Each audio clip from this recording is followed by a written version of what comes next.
दोस्तों, आज की कहानी है। बहू पैसे पेड़ पर नहीं उगते हैं जो इतना खर्चा करती हैं। दोस्तों, कहानी शुरू करने से पहले अगर आपने हमारे चैनल को सब्सक्राइब नहीं किया है तो सब्सक्राइब कर लीजिए ताकि आपके पास पहुंचे हर नया वीडियो।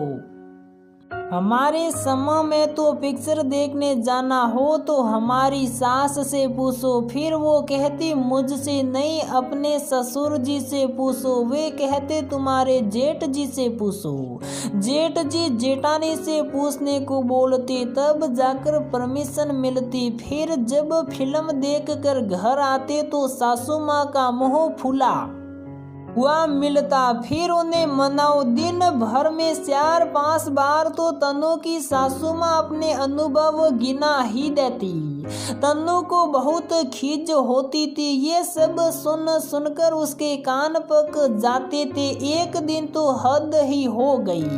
तनु काम निपटा कर सो रही थी। सासू माँ के बर्तन गिरने की आवाज से तन्नू नींद से सौंक कर उठी तो सासू माँ का जवाब था कि बहुओं को दिन में सोना नहीं चाहिए। हमें भी हमारी सास ऐसे ही उठा देती थी और कुछ काम ना हो तो दाल चावल मिक्स करके दे देती थी कि इन्हें बीन कर अलग करो। तन्नू ने पलट कर जवाब दिया, आप क्यों सुनती थी उनकी बातें?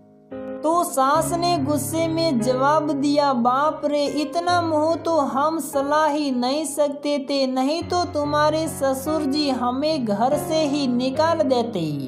एक बार मैंने जवाब दे दिया था तो तुम्हारे ससुर जी ने मुझसे 8 दिन तक बात नहीं की थी और कहा था कि जब तुम्हें मेरी माँ माफ करेगी तब ही वो मुझसे बात करेंगे, अन्यथा नहीं। मैं रात रात भर तुम्हारी दादी से माफी मांगती रहती थी। तो ये तो आप बहुत गलत करती थी मम्मी जी, आपने ही उनको बढ़ावा दिया, नहीं तो आपके साथ गलत नहीं होता। तन्नू बोली, तुम्हारे जैसी बहू को अगर मेरी सास देख लेती तो फिर से मर जाती। ये वाक्य तन्नू को अंदर तक चुभ गया। आखिर वह क्यों सुने कि उसकी दादी सास ने उसकी सास के साथ क्या क्या किया। ये सब बातें घर में नकारात्मकता फैला रही थी। ऐसे ही कुछ दिनों बाद सासू माँ ने पेट दर्द का बहाना करके रात का खाना नहीं खाया। तन्नू ने सारा काम अकेले निपटा के किचन समेटा ही था कि सासू माँ ने बोला, बहू थोड़े पकोड़े उतार लाओ, भूख लगी है, खाना खाने का मन नहीं है। तन्नू ने खिचड़ी गरम करके उन्हें दही के साथ दे दी। माँ जी, पेट खराब है आपका, ये ही खाइए। सास की तैयारियां सड़ गई।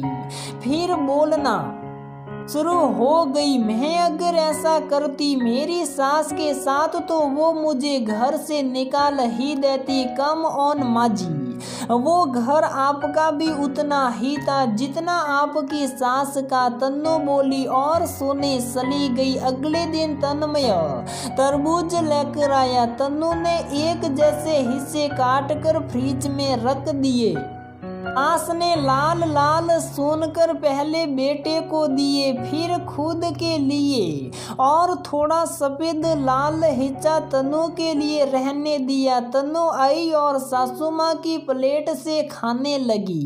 सास को काटो तो खून नहीं। तनु से बोली, मेरी सास हमारे लिए सफेद हिस्सा ही छोड़ती थी। तनु कुछ नहीं बोली। ऐसे ही एक दिन तनु मार्केट से आते टाइम कचौरियाँ पैक करवा के ले आई, सास को दी और जैसे ही खुद खाने लगी सास शुरू हो गई, कुछ भी कहो बहू, पर तुम्हारी किस्मत अच्छी है कि तुम मेरे बेटे के पैसे पर ऐश कर रही हो।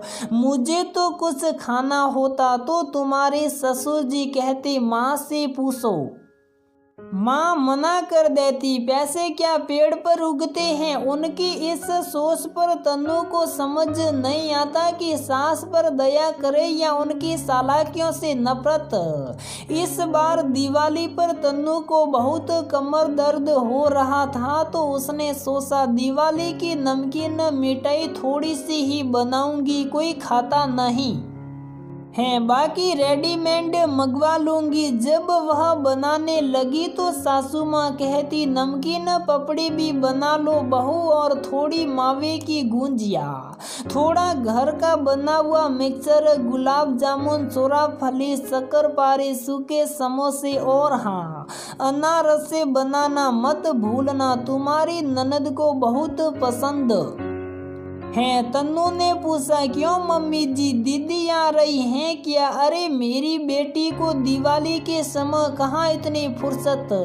वो तो मेरी एक रिश्तेदार तुम्हारी ननद के शहर जा रही है, उसके हाथ भिजवाऊंगी। तन्नू हैरानी और गुस्से से भरी हुई थी।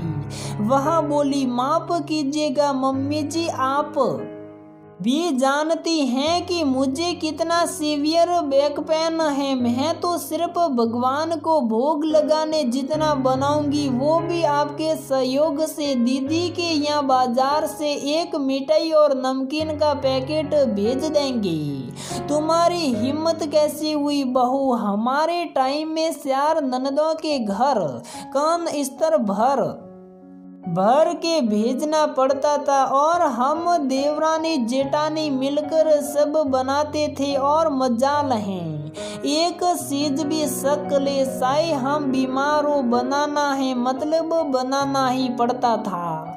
तन्नू फिर भी सिर्फ इतना कहकर चुप रह गई कि आजकल किसी से भी इतना नहीं बनता।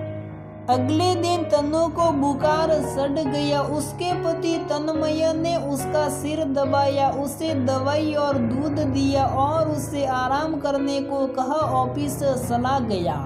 बेटे के जाते ही माँ जी की बड़बड़ शुरू हो गई कि हमारे जमाने में शायद बुखार हो, पति का टिफिन नहीं बनाया तो तन्मय की दादी ना खुद खाती थी ना ही मुझे खाने देती थी कि मेरा बेटा भूखा कैसे चला गया। तन्नू के ससुर जी बोले क्यों मेरी माँ को कोस रही हो, तुम कौन सा जिंदगी भर उनके साथ रही हो, 4-5 साल में ही तो तुम अलग हो गई थी, तब से तो अपनी मर्जी की मालकिन हो, आखिर तुम क्यों जलती हो बहू से।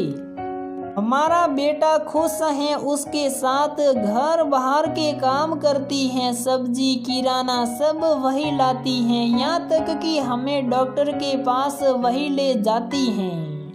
हमारे बेटे को घर के कामों की टेंशन से फ्री कर रखा है बहू ने। और कैसी बहू चाहिए तुम्हें, मैं कह रहा हूँ तन्मय की माँ, तुम अपना बुढ़ापा बिगाड़ रही हो। सास ने कहा आप चुप ही रहिए जी, इसे सुनाती रहूंगी तो ये अपनी औकात में रहेगी, ये सोचकर कि ये कितनी खुश किस्मत है, नहीं तो सिर पर सड़ेगी। और मैंने जो सहा है वो इसे भी सुनना तो पड़ेगा ही।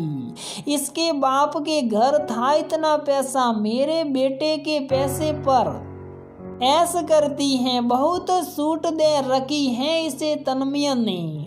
और रही काम की बात तो इसके खाने पीने और कपड़ों पर जितना खर्च करता है ना मेरा बेटा, उस हिसाब से इससे घर के सभी काम करवाना चाहिए। तन्नू उन्हें पानी का जग देने आई थी, उसने सब कुछ सुन लिया। तन्नू के सब्र का बांध टूट गया। वह बोली क्यों माँ जी, बहू क्या काम वाली बई है, इंसान नहीं क्या, वह बीमार नहीं पड़ सकती। और जब पति के बीमार पड़ने पर पत्नी सेवा कर सकती है तो पति क्यों नहीं। और आपने गलत के खिलाफ आवाज नहीं उठाई, वो आपकी गलती है। उसे मैं क्यों भुगतूं, क्यों फैलाती हैं आप घर में इतनी नकारात्मकता। और प्लीज आज के बाद आपकी सासू माँ ने क्या किया वो मुझे मत सुनाएगा। मेरा खून खोल उठता है गलत चीज सुनकर। आज तक मैं आपकी बातें सुनकर टाल देती थी कि बेचारी माँ ने बहुत सहा होगा, पर आज मुझे पता चला कि आप मुझे मेरी औकात दिखाने के लिए ये सब करती हैं। एक मिनट माँ, एक बात बताइए कि आप कल कह रही थी कि आपका बेटा कार से मुझे घुमाने ले जाता है। आप ये बताइए कि आपको कब नहीं ले गई, बल्कि आप लोग दादी जी को कहीं घुमाने नहीं ले गए होंगे। आपकी सब फोटोज बिना दादी जी के ही हैं। बहू का जमाना अलग था, अब बात अलग है। एग्जैक्टली माजी, जमाना बदल चुका है तो सास क्यों नहीं। आज के बाद दादी जी का नाम लेकर एक भी ताना नहीं सुनूंगी मैं। आपको मेरे साथ रहना है तो हंसी खुशी रहिए, ना कि पुरानी बातों को याद करके मेरा दिमाग खराब कीजिए। उस दिन के बाद से तन्नू की सांस सुधार गई और वे खुशनुमा वातावरण रखने लगी। तो दोस्तों, हमारी ये कहानी यहीं पर समाप्त होती है। अगर आपको हमारी ये कहानी पसंद आती है तो प्लीज वीडियो को लाइक करें, शेयर करें और हमारे चैनल को सब्सक्राइब जरूर करें।